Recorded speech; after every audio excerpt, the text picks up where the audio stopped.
Hey everybody, welcome back to the Calibrate Tools channel. Today we're going to talk about 10 pieces of equipment that'll make your painting experience a lot easier. So stick around and I'll see you right after this.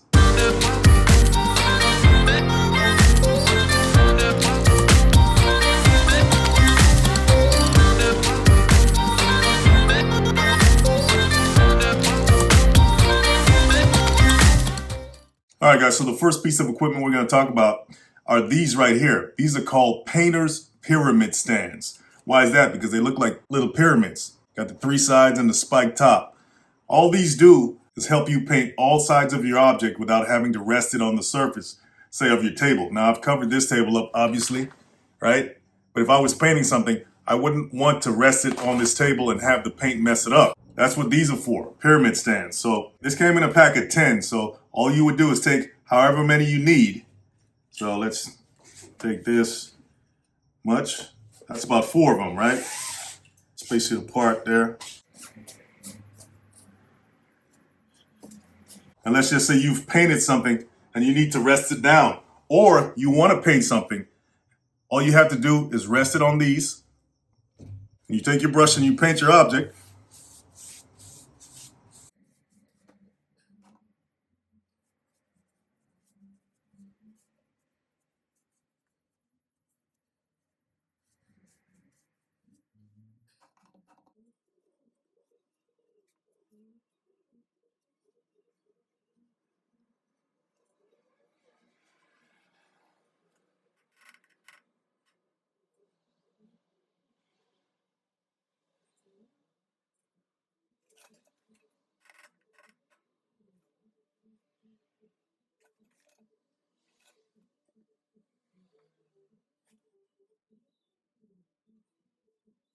So after you finish painting that side, you want to wait a minute, let it dry a bit, and then you can turn it over and paint the other side. All right, so we're going to go ahead and flip it over to paint the other side. But before we do that, if you have a heavier object that you're painting, you may want to use more of the pyramid stands, because the more you use, the more you'll be able to equally distribute the weight of the object. Because if you don't do that, you risk the pointy tips of the pyramid stands making little indentations in your paint job. So it's better to put more than less of these underneath your object. So we're going to take this right here, and we're going to put some more of these stands down. So instead of 4, we got 8. Okay? And we're going to flip it over and paint the other side.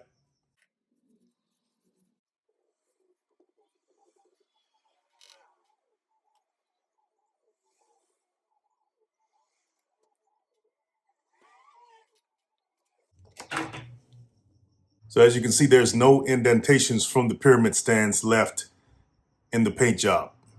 So once again, these pyramid stands are great for elevating your object off the surface, allowing you to paint all sides of the object quickly and without a mess. Now the next thing on the list is the paint edger wheel. Now I've demonstrated this in a past video, but that one actually had a hole here with threads that you could thread this onto a staff or a long pole, and you can get those higher areas along the ceiling line if you needed to. But this one here doesn't have that. It's just the handle here that you can manually roll it with your hand along the trim lines. So it has an applicator pad right here that you would dip into your paint and then apply to your surface. And these wheels right here would roll along your edge or your trim line, keeping everything nice and even. So we're just gonna pour some in our tray. So you just dip your pad in your paint. You don't want to put too much on there because you don't want it to drip. Make sure that the wheels are pointing up so they can hit the ceiling as you go along. And just take it all the way along.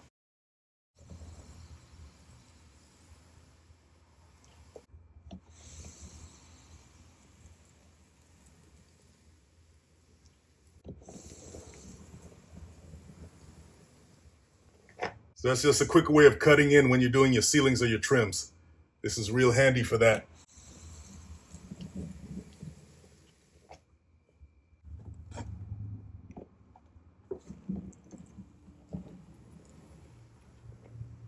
Once again, you don't want to put too much on there.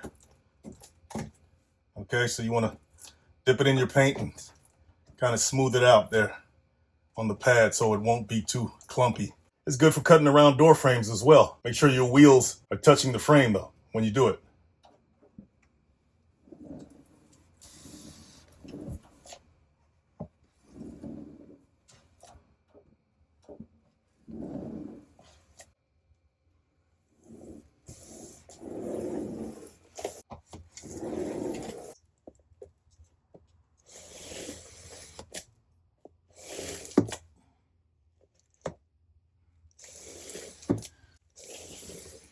So as we can see, this paint edger wheel is pretty convenient. It's fast. Like you saw, it can hit ceilings, it can hit door frames, window frames, baseboards. Saves you on all that taping you may have to do without it.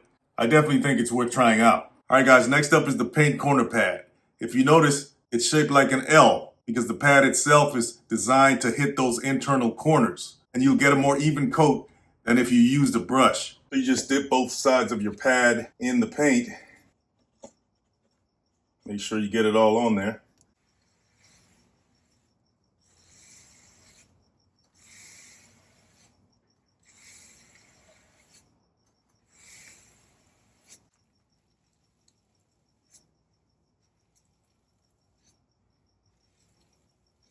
I'm sure you like how it leaves that nice even strip down the corners. It leaves a much smoother finish than a brush would, in my opinion. All right, so this right here is not necessarily a tool, but most professional painters use this. It's called Floetrol. It's a paint extender / conditioner. So what it does, it slows the drying time and it reduces brush marks or roller marks in your paint job. So it's a latex additive that makes interior and exterior paint flow like oil-based paints. It's especially good if you're working in hot or dry conditions. So you'd add about 8 ounces of this per gallon of paint. And if you're working in some extreme temperatures, you can gradually add up to 16 ounces. So next up, we have these right here. These are paint shields or masking guards. If you don't have a paint edger wheel and you don't have any painter's tape, these paint shields or masking guards will work. This is about 10 inches, but they have 12 inches, and they also have, as you can see here, 24 inches. You just take your shield and hold it up against the edge like that, because you don't want to get any paint on your ceiling. So you just take your brush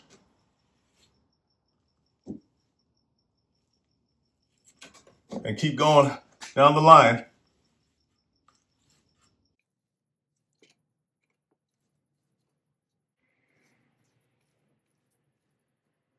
And that's how you would cut in the top edge of your wall with a paint shield.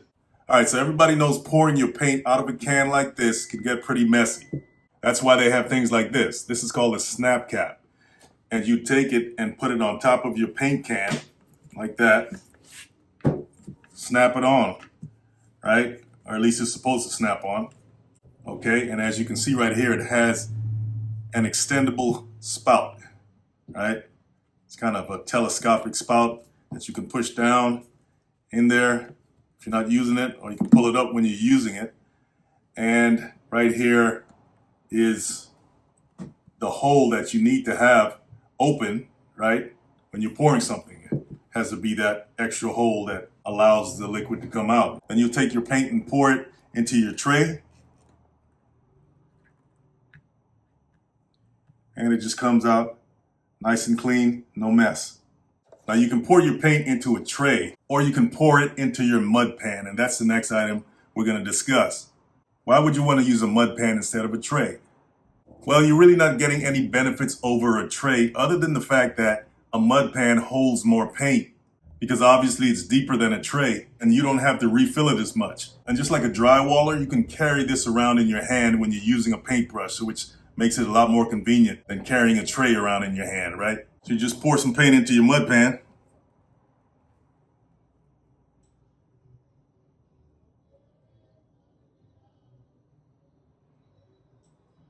And it's good for rollers too. So you just take your roller, dip it in like this, and just roll it against the sides of the mud pan. And if you want to get any excess paint off, all you have to do is that. Now, if you notice, the mud pan has these sharp metal edges right here. And you can use those sharp edges, as well as the sides of the mud pan, to scrape off any excess paint if your roller's overloaded, even your brush. So this is actually very convenient for cleaning your roller, or at least taking the excess paint off. Can't necessarily do that with a tray. Now you can always get a 6-in-1 right here, which is what I recommend as well, to clean your roller. So you would take this part of the 6-in-1 and put it on your roller and just scrape.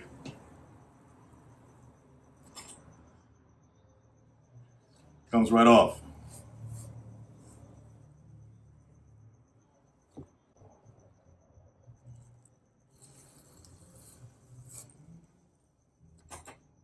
And if you want to clean your brush, get you a paintbrush cleaner. It's made of stainless steel and it has these sharp teeth on them. So you can just comb through your brush, especially if you got a rough spot. If you let your brush dry, this is good to get those dried globs of paint off of them. So you don't have to throw away those old brushes that have dried paint on them. Just gotta get one of these right here and get all that gunk out of them. After you dip it in some mineral spirits or water, depending on the kind of paint. That's good for a few more jobs. All right, guys, so lastly, this is a roller and brush cleaner. Helps you to clean your rollers and brushes in a nutshell. So let me show you how it works. If you want to clean your brush, just stick the handle in here like this. And you go ahead and push it down further into this clamp down here, like that. And this is how it should look. So then you would take the handle here, you'd pull it back, and you'd push it in. And as you saw, that'll rotate this portion here. And you just push it back and forth like that. And preferably you want to do this in a bucket or outside somewhere so you can get it up to full speed and wring out your brush. So just dip it in the bucket and push the handle back and forth aggressively.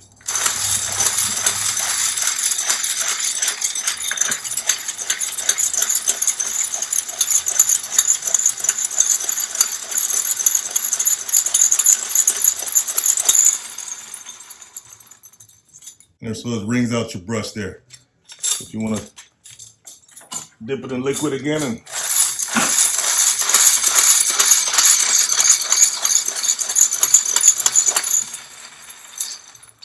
you just take it off. And you can also put your roller on it and do the same thing. Just put it on there like that. And